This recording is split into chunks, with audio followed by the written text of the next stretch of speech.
Bonjour chers frères et sœurs en Christ.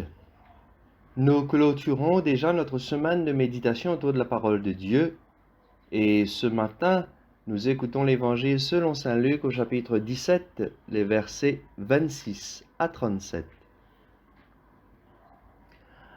En ce temps-là, Jésus disait à ses disciples, « Comme cela s'est passé dans les jours de Noé, ainsi en sera-t-il dans les jours du Fils de l'homme. On mangeait, on buvait, on prenait femme, on prenait mari, jusqu'au jour où Noé entra dans l'arche, et où survint le déluge qui les fit tous périr. Il en était de même dans les jours de Lot. On mangeait, on buvait, on achetait, on vendait, on plantait, on bâtissait. Mais le jour où Lot sortit de Sodome, du ciel tomba une pluie de feu et de soufre qui les fit périr tous. Cela se passera de la même manière le jour où le Fils de l'homme se révélera. En ce jour-là, celui qui sera sur sa terrasse et aura ses affaires dans sa maison, qu'il ne descende pas pour les emporter. Et de même celui qui sera dans son champ, qu'il ne retourne pas en arrière. Rappelez-vous la femme de Lot, qui cherchera à conserver sa vie la perdra, et qui la perdra la sauvegardera. Je vous le dis, cette nuit-là, 2 personnes seront dans le même lit.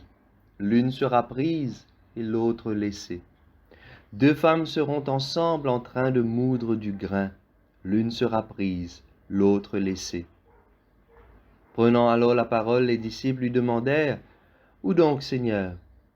Il leur répondit, « Là où sera le corps, là aussi se rassembleront les vautours. » Acclamons la parole de Dieu. Chers frères et sœurs, la question de la fin des temps ou de la venue du règne de Dieu est toujours d'actualité. C'est la suite de l'évangile que nous avons lu hier. Dans ce passage, les jours de la fin sont comparés à ceux de Noé et de Lot. L'auteur de l'évangile donne un sens un peu dramatique à cette parabole qui vise à rappeler ce que les chrétiens ont tendance parfois à oublier.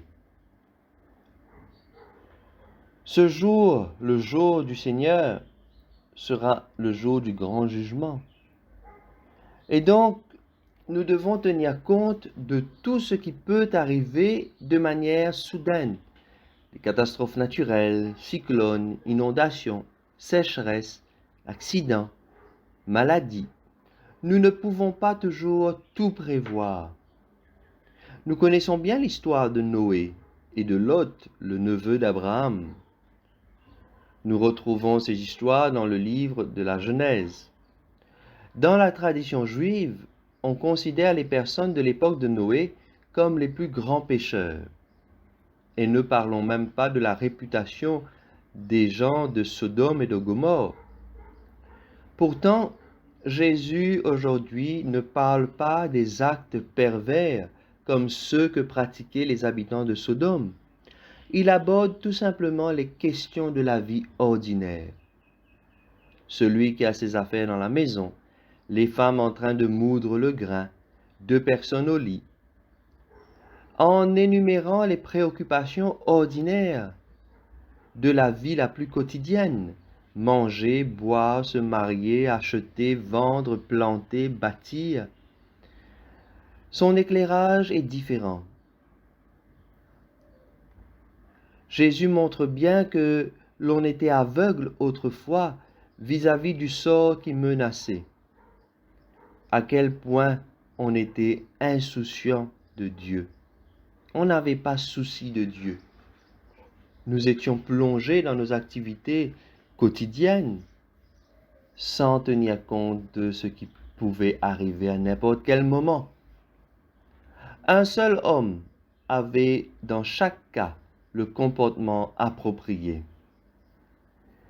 Finalement, Jésus dit le pourquoi de cette parabole. Il en sera de même lorsque viendra la fin des temps. Le jour du Fils de l'homme sera comme le jour du Seigneur. Ce qui signifie, en même temps ce sera le salut pour les justes et la destruction des méchants. Ainsi Jésus indique la conduite à adopter. Le jour où le Fils de l'homme se révélera pour exercer le jugement, deux situations nous donnent un premier exemple.